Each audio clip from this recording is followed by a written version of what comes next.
17, quando você encontrar, deixa essa página marcada, coloca aí algum marcador. Nós vamos fazer a leitura a partir do versículo 11, Lucas capítulo 17, versículo de número 11, todos acharam? Está escrito assim: e aconteceu que, indo ele a Jerusalém, passou pelo meio de Samaria e da Galiléia, e entrando numa certa aldeia, saíram-lhe ao encontro 10 homens leprosos, os quais pararam de longe e levantaram a voz dizendo: Jesus, mestre, tem misericórdia de nós. E ele, vendo-os, disse-lhes: ide e mostrai-vos aos sacerdotes. E aconteceu que, indo eles, ficaram limpos. E um deles, vendo que estava são, voltou glorificando a Deus em alta voz, e caiu aos seus pés com o rosto em terra, dando-lhe graças. E este era samaritano. E respondendo Jesus disse: não foram 10 os limpos? E onde estão os 9? Não houve quem voltasse para dar glória a Deus, senão este estrangeiro? E disse-lhe: levanta-te e vai, a tua fé te salvou. Amém? Curva a sua cabeça e feche os teus olhos, por favor.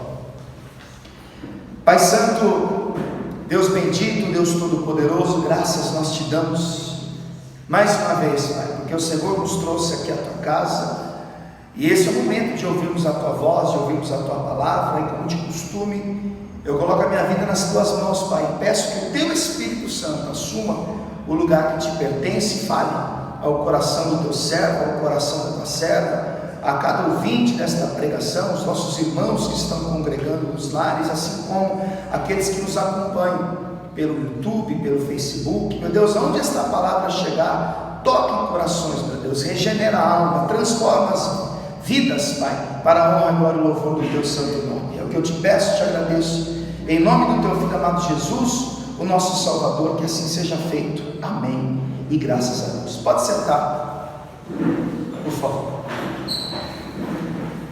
Segundo os relatos de Lucas, estes fatos acontecem quando Jesus ele sai da Judeia e ele vai em direção a Jerusalém, porque Jesus sabia que a hora do seu martírio se aproximava.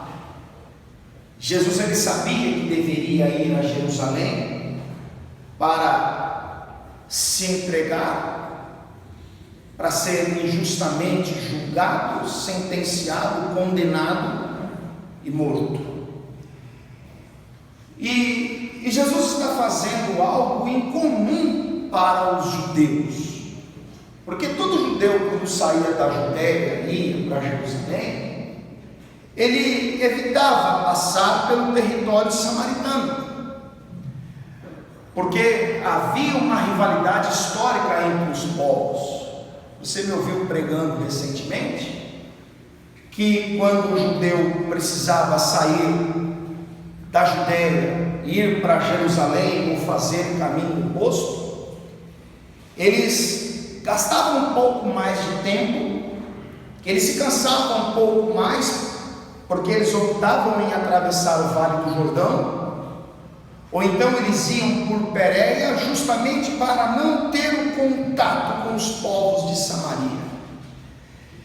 E essa rivalidade durava mais de 100 anos, e ela teve início quando o rei dos caldeus invade Jerusalém. Ele vai destruir os muros da cidade, vai incendiar casas, vai levar boa parte dos judeus cativos a Babilônia, e os judeus samaritanos que habitavam na capital do Reino do Norte, em Samaria, vendo a cidade totalmente destruída, desprotegida, e percebendo que os povos pagãos começaram a habitar os derredores, começaram a povoar Samaria, por causa da insegurança que eles tiveram, eles começaram a oferecer os seus filhos, a oferecer as suas filhas. Então os filhos dos judeus samaritanos foram se casando com mulheres de outros povos, e as filhas dos samaritanos foram se casando com homens de outros povos, e isso causou a miscigenação da espécie. Eles se tornaram mestiços. E depois de 70 anos, quando os judeus vão regressar da Babilônia de volta para a Terra Santa, eles vão se decepcionar com aquilo que eles vão ver. E desde então, os samaritanos, eles passam a ser considerados pelos judeus como povos imundos, indecentes, como traidores da pátria, como pessoas dignas de condenação. Então havia uma rivalidade histórica por questões de etnia, por questões de política, a própria religião em si, porque os samaritanos diziam que o lugar de se buscar a Deus era no Monte Gerizim, enquanto os judeus eles congregavam no templo que havia em Jerusalém.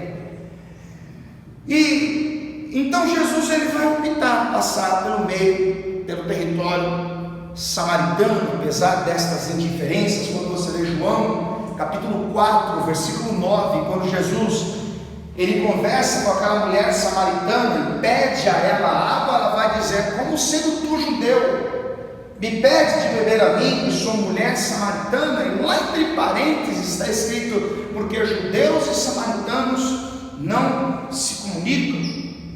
Quando você lê Lucas capítulo de número 9, Jesus ele está indo a Jerusalém e ele manda os discípulos irem diante dele e preparar pousada. E diz a palavra de Deus que quando os samaritanos percebiam o aspecto daqueles judeus, eles não os aceitavam. Aqui para Lucas capítulo 9, aproveitando que já estamos aqui no Evangelho de Lucas. Lucas capítulo de número 9, versículo de número 52, está escrito assim: e mandou mensageiros diante da sua face, e indo eles, entraram numa aldeia de samaritanos, para lhe prepararem pousada, mas não o receberam, porque o seu aspecto, a sua aparência, as suas vestes, era como de quem ia a Jerusalém, porque até a maneira de se vestir era diferente. Por quê? Porque quando um judeu olhasse à distância e visse um samaritano, ele mudava a sua rota. Da mesma maneira, o samaritano, ao ver um judeu, ele procurava mudar o seu trajeto. Então os samaritanos, vendo que o aspecto daqueles discípulos era de judeus, eles não receberam. E aí veja a indignação de Tiago e João, versículo 54. E os discípulos Tiago e João, vendo isso, disseram: Senhor, queres que digamos que desça fogo do céu e os consuma, como Elias também fez? Voltando-se, porém, repreendeu-os e disse: vós não sabeis que espírito sois, porque o Filho do Homem não veio para destruir as almas dos homens, mas para salvá-las. E foram para outra aldeia. Ou seja, qual era a intenção de Jesus ao passar pelo território dos samaritanos? Salvá-los.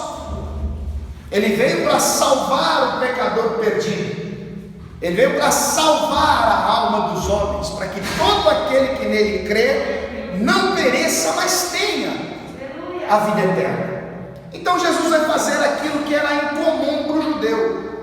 Ele vai sair da Judéia, ele vai em direção a Jerusalém, ao invés de ir pelo Vale do Jordão, ao invés de ele ir por Pérea, ele vai exatamente por território samaritano. E é então que 10 homens, condenados à morte, movidos pelo desespero, 10 homens que viviam uma vida de humilhação, de desgosto, de derrota, porque eles eram portadores da doença mais temida dos tempos bíblicos, uma doença devastadora, que levava o seu portador a ruína, pois eles apodreciam em vida.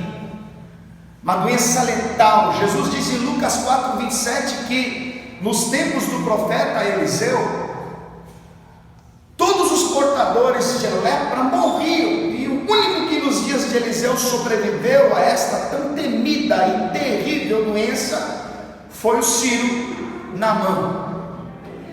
Então a lepra, ela era uma doença devastadora, uma doença que ela era intitulada a uma ampla variedade de enfermidades na pele. E ela começava a princípio de modo inofensivo, uma simples mancha, um inchaço na pele, que podia, com o passar dos dias, se aprofundar. Ela podia penetrar e começar a comer, a estragar, a apodrecer a carne, como ela também podia crescer na sua espessura, aumentando a sua circunferência. O portador da doença, ele podia ver os membros do seu corpo se decompor, e como você sabe, a pessoa que era portador desta terrível doença, ela não sentia dor, porque a região afetada perdia a sua sensibilidade, e ela não tinha cura, não havia tratamentos que pudessem trazer a solução dessa enfermidade. Todas as pessoas que percebiam uma doença, ou melhor, uma simples mancha na pele, elas deveriam se apresentar aos sacerdotes para um exame.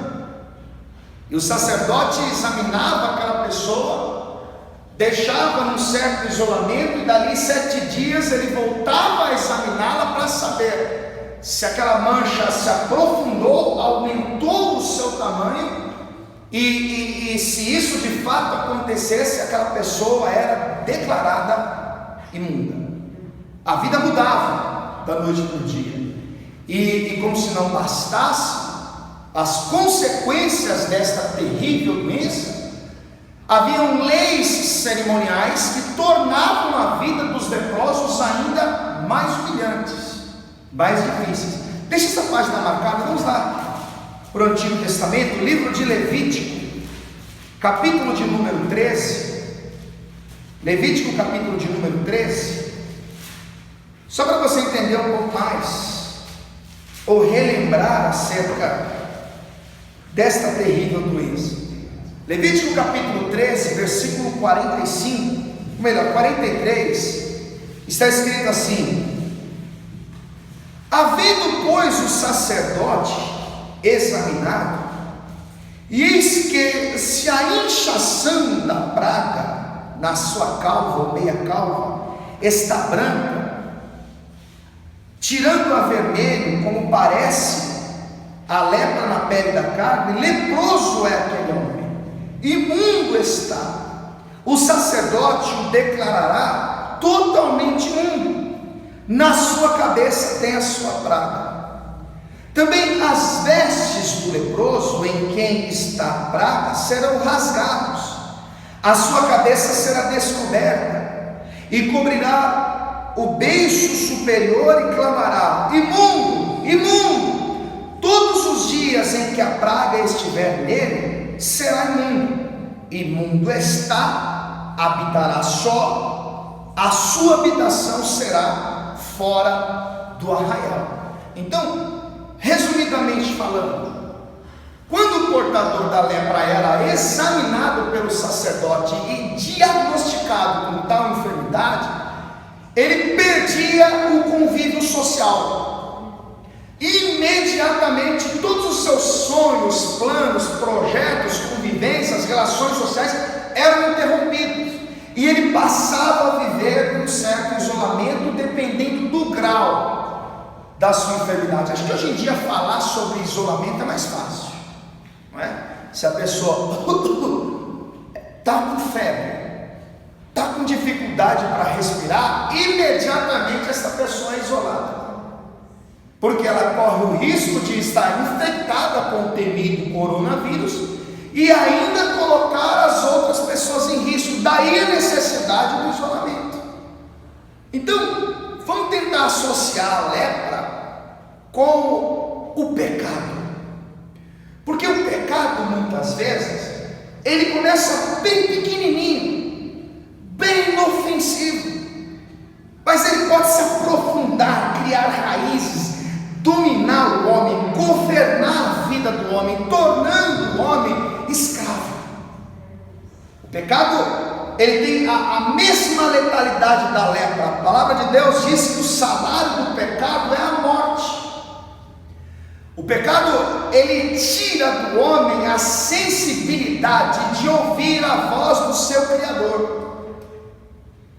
Eu disse a você que a lepra, a região onde está afetada pela enfermidade, o portador não sente dor. Então ele pode olhar para os dedos, por exemplo, e perceber que o dedo está se desprendendo da mão, do corpo, e ele não sente dor, porque aquela região atingida, ela está anestesiada, ele não sente a dor. O pecado, ele tira do homem a sensibilidade de ouvir a voz do seu Criador. A pessoa, quando ela anda em santidade, a pessoa, quando ela é pura, quando a pessoa é limpa, quando ela tem uma vida com Deus, Deus fala com ela através das canções, através das crianças, através da natureza, através da sua palavra. Mas quando a pessoa tem lepra, quando a pessoa está infectada, quando a pessoa está apodrecendo espiritualmente, quando ela perde a sensibilidade de se relacionar com Deus, Deus está querendo falar, mas para ela é como se nada estivesse acontecendo. A humanidade, quando o pecado veio ao mundo, quando o homem caiu, quando houve a queda, quando o homem violou a lei de Deus, o mandamento de Deus, ele passou a então viver uma degradação moral. A imaginação dos pensamentos é só má continuamente. O homem se tornou perdido, caído, imoral, corrupto, apodrecido, sentenciado à morte, digno da condenação. Eram 10 leprosos. E quando eles perceberam que Jesus se aproximava, um ato de desespero, de angústia, eles começaram de longe a clamar, começaram a suplicar ajuda. Vamos voltar lá para o Evangelho segundo Lucas, capítulo 17. Vamos começar a tirar do texto algumas importantes lições para a nossa vida. Quem éramos nós antes do encontro com o Senhor? Homens condenados à morte, totalmente deturpados pelo pecado, se aprofundando no erro, o pecado aumentando no nosso interior, no nosso coração, espírito e alma. Vivemos oprimidos, angustiados, escravos das próprias vontades, com as nossas paixões inflamadas, os nossos desejos incontroláveis, caminhando a passos largos numa porta larga, atrativa, convidativa, totalmente dignos da condenação. E aí, as angústias nos dominando, a ansiedade nos controlando. E aí um dia nós tivemos o privilégio, a honra e a oportunidade de termos um encontro com Jesus. Entenda, todos os 10 sabiam que se não acontecesse algo miraculoso, todos iriam morrer. Todos estavam condenados, não havia tratamentos, não havia cura, não havia remédio, nada que eles pudessem fazer para se livrar daquela maldição, daquela ruína, daquela condenação. E ao perceber que Jesus por ali passava, é então que eles começam a clamar. Olha o versículo de número 13. E levantaram a voz dizendo: Jesus, mestre, tem misericórdia de nós. Ou seja, Jesus, mestre, o Senhor é o único que pode nos tirar dessa miséria. O Senhor é o único que pode reverter esta situação. O Senhor é o único que pode mudar o nosso destino. existem médicos, não existem tratamentos, não existem metodologias, não há nada que possa nos tirar desta angústia, mas o Senhor pode. Eles começaram a suplicar ajuda, eles começaram a clamar a Jesus: tem misericórdia de nós, estenda as suas mãos sobre nós, faça alguma coisa por nós não temos preparo, nós não temos domínio, nós não temos ciência, não há recursos que possam nos livrar dessa maldição, a tua misericórdia pode nos ajudar. E a nossa vida é assim, porque nós olhamos para a nossa estrutura, nós olhamos para quem somos, para aquilo que podemos fazer, e usamos a nossa inteligência, a nossa sabedoria, os nossos esforços, o nosso preparo, e às vezes não chegamos em lugar nenhum. Vivemos angustiados, com medos, aflitos, preocupados. E quando a angústia vem, ao reconhecermos a nossa pequenez, ao reconhecermos a nossa total dependência, entendemos que o nosso único recurso é suplicar a ajuda de Jesus. E o próprio Deus diz em Jeremias capítulo 33, versículo 3: clama a mim, responder-te-ei, anunciar-te-ei coisas grandes, firmes que não sabes. O próprio Deus vai dizer no Salmo 50, versículo de número 15: invoca-me no dia da angústia, eu te livrarei e tu me glorificarás. Salmo 34, versículo 17 e 19: os justos clamam, o Senhor os ouve e os livra de todas as suas angústias. Muitas são as aflições de um justo, mas o Senhor o livra de todas. Eles começaram a suplicar: Jesus, nós dependemos do Senhor, nós precisamos da tua ajuda, o Senhor é o nosso socorro presente na angústia. Talvez você chegou aqui inquieto, aflito, preocupado por causa das incertezas do amanhã, por causa da insegurança, você não sabe como tudo isso vai terminar. Meu irmão, a nossa esperança está em Cristo, Ele é o nosso socorro. Salmo 46, versículo 10, ele diz: aquietai-vos e sabei que eu sou Deus. Às vezes nós precisamos chegar nos últimos recursos para entender que só Ele pode mudar a nossa sorte. Às vezes Deus permite consultarmos o irmão da esquerda, da direita, o agiota. Às vezes Ele permite nós buscarmos ajuda no convênio, na instituição bancária. Às vezes Ele nos permite tentar de todas as maneiras para nos fazer entender que nós somos totalmente dependentes dEle, e só Ele pode mudar. Eles começaram a clamar, a suplicar, a pedir ajuda. E olha o versículo de número 14: e Ele, vendo-os, disse-lhes: ide e mostrai aos sacerdotes. Por que Jesus diz isso? Porque lá em Levítico capítulo 14, a lei mosaica dava ao sacerdote a autoridade para examinar o leproso e declará-lo imundo ou limpo.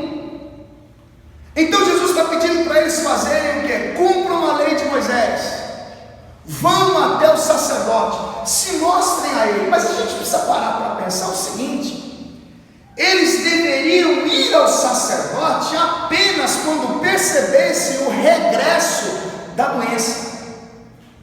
Eles deveriam ir ao sacerdote apenas quando eles tivessem a convicção que aquela enfermidade está retrocedendo. E olha a direção que Deus dá. Olha o que Jesus faz: ide mostrar aos sacerdotes. Qualquer um dos 10 poderiam falar: ué, mas não mudou nada, nós continuamos enfermos. Se nós formos até o sacerdote, nós vamos continuar impuros. Jesus ensina esses camaradas a usar fé. A Bíblia diz em Hebreus 11:1 que a fé é a certeza daquilo que se espera e a prova daquilo que não se vê. Aleluia. Hebreus 11:6 diz que sem fé é impossível agradar-lhe. Jesus está querendo nos dar uma lição que às vezes nós precisamos entender que é necessário viver pela fé e não por vista. Segundo aos Coríntios capítulo 5, versículo 7, Paulo diz: nós andamos por fé e não por vista. Jesus poderia fazer exatamente como ele fez lá em Marcos 1:40, porque em Marcos Marcos 1,40, um leproso se lança aos pés dele e roga-lhe dizendo: Senhor, se o Senhor quiser, o Senhor pode tornar-me limpo. Jesus estendeu a mão sobre ele e disse: eu quero ser limpo. Ele toca naquele moço e imediatamente ele fica limpo. Só que Jesus foi diferente. Jesus dá uma direção, Jesus mostra o caminho. Jesus não diz: ide ao sacerdote e vocês serão curados. Jesus diz: ide e mostrar aos sacerdotes. Era uma questão de fé. Às vezes nós buscamos a Deus e pedimos milagres e fazemos as nossas orações, as nossas petições, e Deus dá uma direção, Deus mostra o caminho, Ele nos orienta, nos indica aquilo que nós temos que fazer, e o que nos resta é colocarmos em prática. Mas aí entram os questionamentos: será que vai ser assim mesmo? Será que dessa maneira vai dar certo? Será que é isso mesmo que eu tenho que fazer? A Bíblia diz em Provérbios 16:1 que do homem são as preparações do coração, mas do Senhor vem a resposta da boca. Jesus, ele dá uma orientação aos 10, e os 10 vão fazer o seguinte. Olha o que está escrito no versículo de número 14, na parte B. E aconteceu que indo eles aonde? Se mostrou ao sacerdote. O que eles estavam fazendo? Eles estavam indo exatamente onde Jesus havia mandado, seguindo a instrução dada pelo Senhor. Por isso que Tiago 1,22 diz: sede praticantes da palavra, não somente ouvinte. Aquele que é ouvinte e persevera na palavra, e colocando a palavra em prática, esse tal é bem-aventurado no seu feito. Quando é que o milagre acontece? Quando eles chegaram até o sacerdote? Não, quando eles estavam indo, quando eles estavam caminhando. Tenta imaginar aqueles homens apodrecendo, cheirando mal, aquele odor, sabendo que estavam prestes a morrer, e que se não acontecesse um milagre, o destino deles seria como a da maioria dos leprosos, eles iriam morrer. E aí eles clamam, suplicam, pedem ajuda. Jesus dá uma direção: vão se mostrar aos sacerdotes. Quando eles estão caminhando em direção ao sacerdote, eles percebem que alguma coisa neles mudou. E o que é que mudou? A pele começou a ser restaurada. Quando eles estavam indo na direção que Jesus havia mandado, eles perceberam que aquele mau cheiro já não existia mais. Colocavam a mão no rosto, colocavam a mão no corpo e perceberam que algo sobrenatural aconteceu. O que? Jesus os livrou da condenação, Jesus os livrou da morte, Jesus mudou a vida deles, devolveu a dignidade. Aqueles homens que eram impuros, imundos, podres, eles foram totalmente purificados. Quando eles estavam indo na direção que Jesus havia dado. E às vezes, irmãos, por mais que seja difícil, desafiador, por mais que o caminho seja apertado, a porta seja estreita, é esse o caminho da purificação. É aí que Jesus começa a colocar as coisas no lugar. É aí que Jesus pega o coxo e coloca para andar. É aí que ele pega o cego e faz enxergar. É aí que ele ressuscita o morto. Quando Jesus dá a direção e o homem caminha na direção que ele dá. Eles perceberam que alguma coisa mudou. O milagre acontece quando eles estavam indo, e indo eles, e indo eles, e indo eles. Talvez Jesus te trouxe aqui para dizer: está na hora de ir, está na hora de fazer, está na hora de pôr em prática. É o que eu costumo dizer: nós terceirizamos as nossas decisões. Quando nós oramos, sentamos e pedimos para Deus resolver tudo, e às vezes Deus diz: vai, está difícil, vai. Não tem força? Vai. Está doendo? Vai. Você não tem estrutura? Vai. E Jesus só está esperando você ir para as coisas começarem a acontecer. Quando eles estavam indo, as coisas mudaram. Agora o que mudou? Aquela podridão saiu. Aquela sentença de morte foi anulada. Aquela humilhação, aquela vergonha não existe mais. Agora todos eles são homens limpos, podendo voltar a conviver com a sociedade, deixando de ser vítima de todo o preconceito social que envolvia a vida de um leproso. Jesus devolveu a eles a dignidade, a honra. Agora eles podem voltar a sonhar, agora eles podem ter um trabalho digno, agora eles podem andar em lugares sem serem ridicularizados. Escute, quando Jesus ele veio à terra, quando ele se ofereceu por nós, Jesus fez isso para nos devolver a dignidade que nós perdemos por consequência dos nossos pecados. Ele fez isso para mudar a nossa sorte, para anular a condenação que estava sobre a minha vida e sobre a sua vida. Por isso que Paulo diz em Romanos capítulo 8, versículo 1: portanto agora nenhuma condenação há para os que estão em Cristo Jesus. O inferno que estava preparado, a ira de Deus que estava reservada para mim e para você, o Senhor colocou no seu Filho. Ele levou sobre si as nossas dores, as nossas enfermidades. O castigo que nos traz a paz estava sobre ele, e pelas suas feridas nós somos sarados.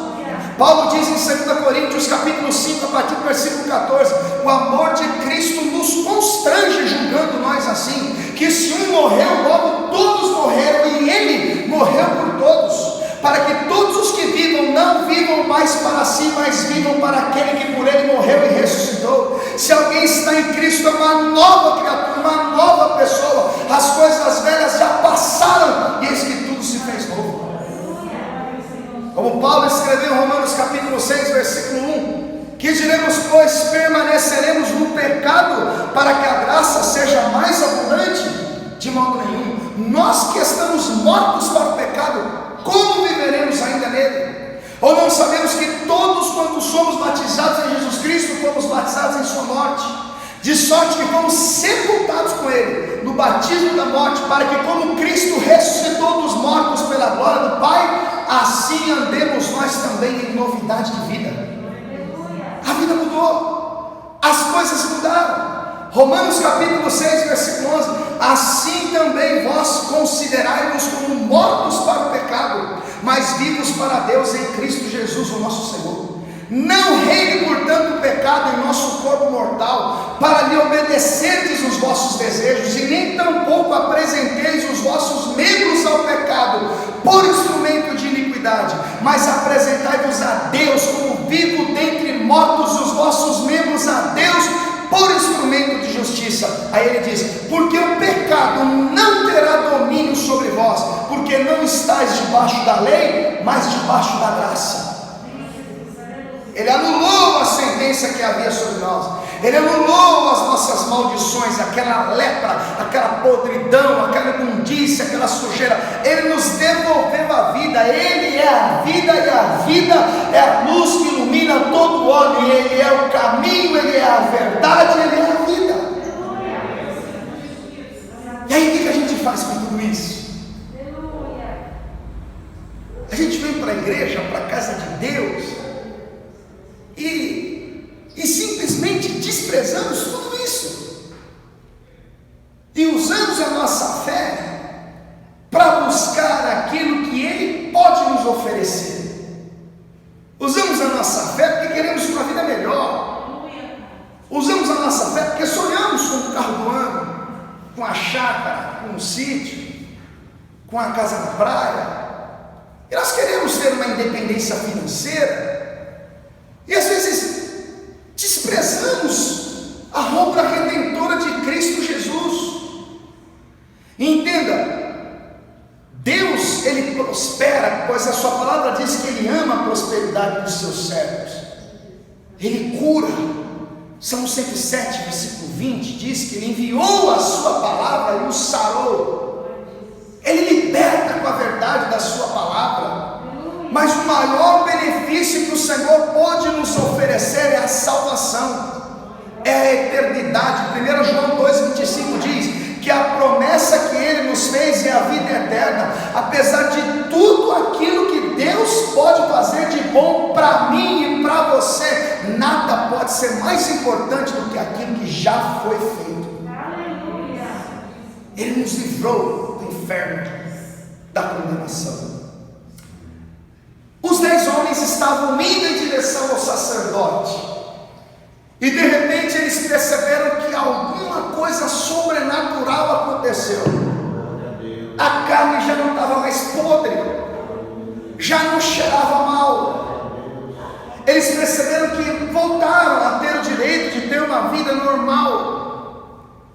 Já não havia mais motivos para vergonha, para isolamento, para receios, preocupações. E aí entenda, dos 10, 9 não se preocuparam em reconhecer que esse benefício veio através da palavra que Jesus liberou. E isso revela a ingratidão do homem. Isso revela que a grande maioria das pessoas que ouvem a palavra de Deus são ingratas, não reconhece o que Jesus faz. Preste atenção nisso. Dos 10, talvez um foi comemorar com a família, talvez outro foi para o bar, quem sabe algum deles foi se reunir com os amigos, ou foi colocar no status do Facebook da época, foi contar para todo mundo.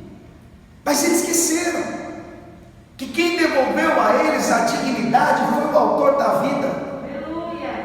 A vida que eles levavam era uma vida de morte, mas Atos 17:25 diz que dele provém o fôlego, a vida e as demais coisas.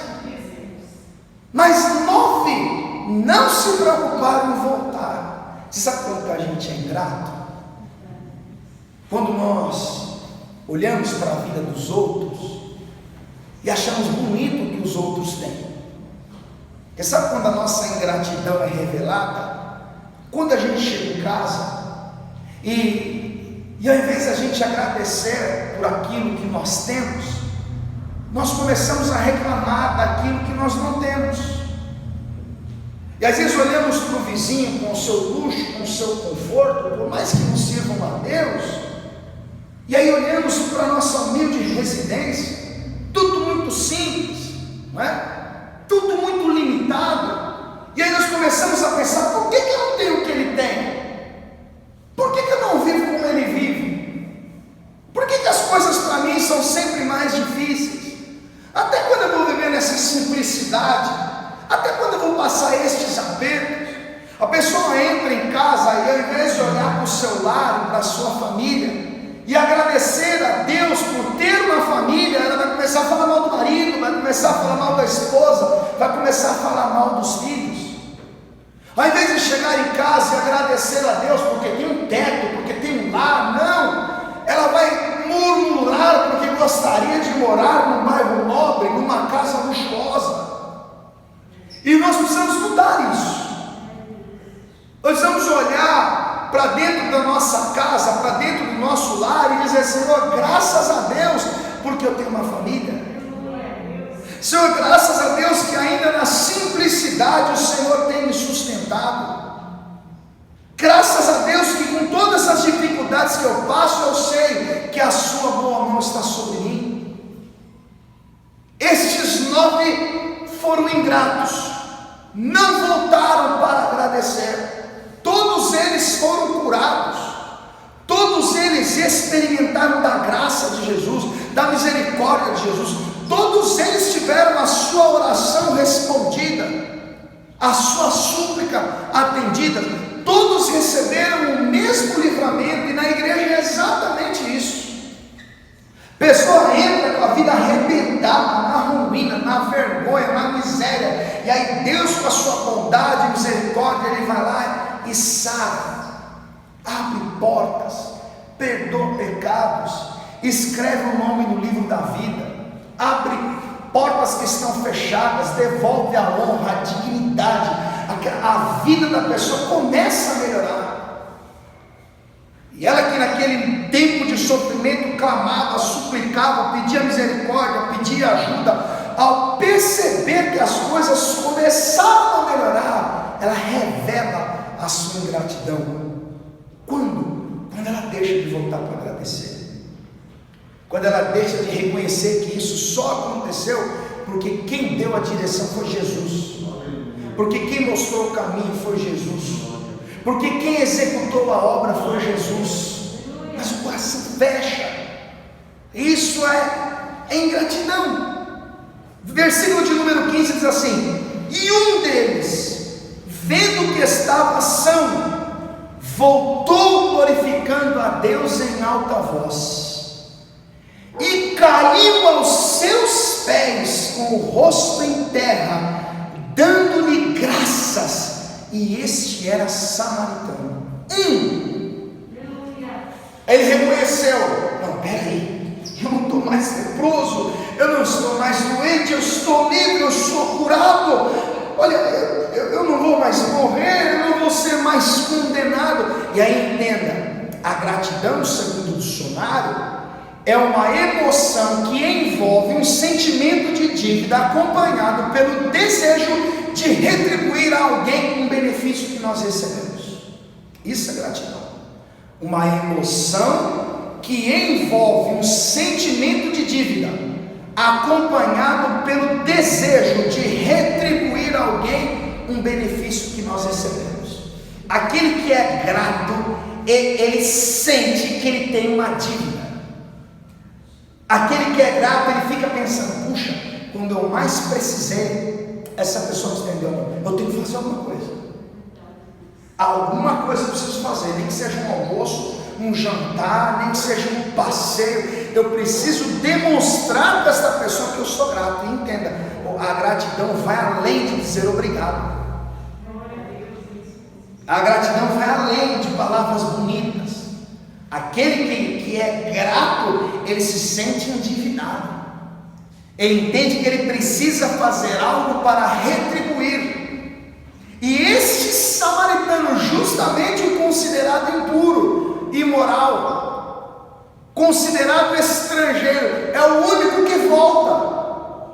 E por que ele volta? Porque ele reconheceu que Jesus devolveu a ele a vida. Ele reconheceu que Jesus devolveu a ele a dignidade, que Jesus o livrou da condenação. E ele demonstra a sua gratidão quando ele mostra que, ao invés de correr para a família, correr para os amigos, correr para o bar, correr para as redes, correr para qualquer lugar que seja, ele corre para os pés de Jesus, dando-lhe graças. Ele se lança aos pés de Jesus. Ele entende que aquele era o melhor lugar para estar no momento, aos pés do Salvador, do dono da vida, do Filho de Deus, do pão vivo que desceu do céu. Isso é gratidão. E aí a gente precisa parar e pensar, porque Paulo diz em 1 Tessalonicenses 5,18: em tudo dai graças, porque essa é a vontade de Deus. 90% foram ingratos, 10%, não é isso? Um homem voltou para agradecer. De que grupo que você faz parte? Sabe que você é grato ou ingrato? A gente é assim. Quando não chove, a gente reclama. Choveu, está chovendo, sabe? Está muito frio, cadê o sol? O sol vem, nossa, está um calor. Estou desempregado há 5 anos, não aguento mais essa vida, tá? Olha. Eu nem sei o que eu faço mais. Arrumo emprego. Nossa, mas é muito longe. É assim, não é? Problema de saúde. Deus abre portas, surge um tratamento, uma oportunidade boa. Deus envia médicos, pessoas para ajudar. Mas a gente está sempre reclamando de tudo. Está sempre questionando tudo. Nós projetamos na nossa mente a maneira como Deus vai agir, e ai dele se não agir de acordo com as nossas intenções, ai dele se usar um outro método, a agir de uma outra maneira. Muda isso na tua vida. Aprenda a agradecer a Deus pelas pequenas coisas. Aprenda a agradecer a Deus até pelas portas que Ele fecha, porque quando Ele fecha uma porta, Ele está preparando uma outra para abrir lá na frente.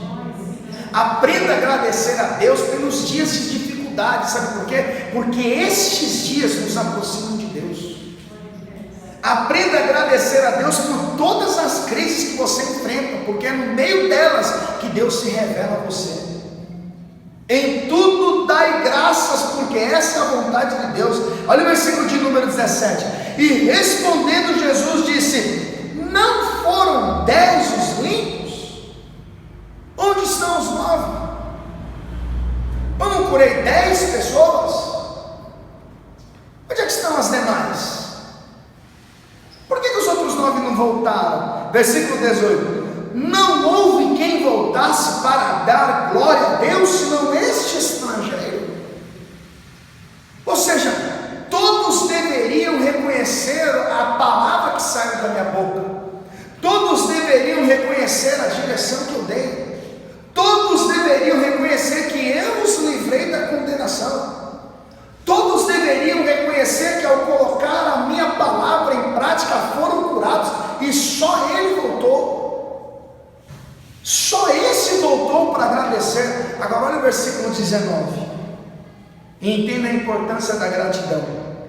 E disse-lhe: levanta-te e vai, a tua fé te salvou. Os outros 9 não ouviram isso.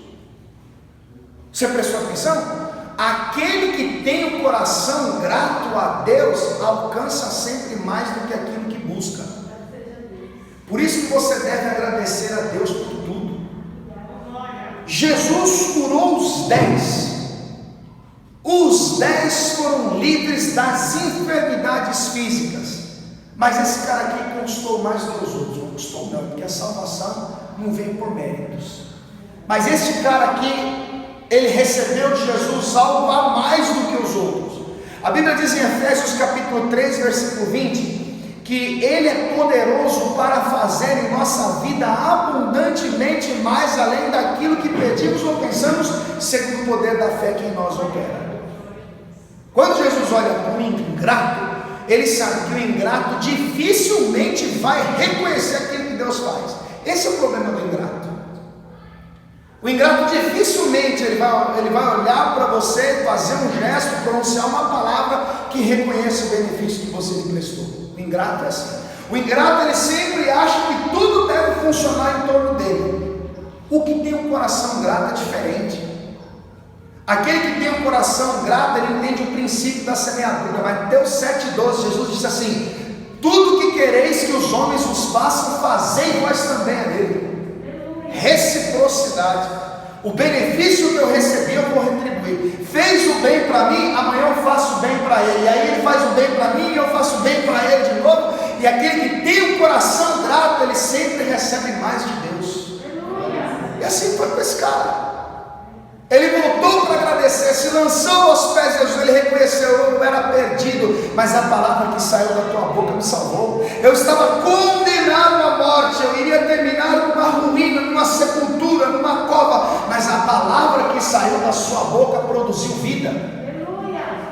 Eu abri a boca para me lamentar, para murmurar, para questionar da vida, para falar dos meus desgostos, dos desassossegos da minha alma. Mas quando eu ouvi a tua palavra, quando eu fui limpo, agora eu ando glorificando a Deus.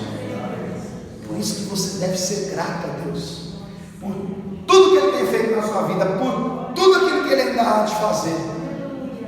E eu costumo dizer isso: se a obra que Deus fizesse pela humanidade não incluísse cura, libertação, se Deus não prosperasse, se Deus não levantasse o caído, se Deus não nos desse a direção, se a única coisa que Deus fizesse por mim e por você fosse salvar, já estaria bom demais.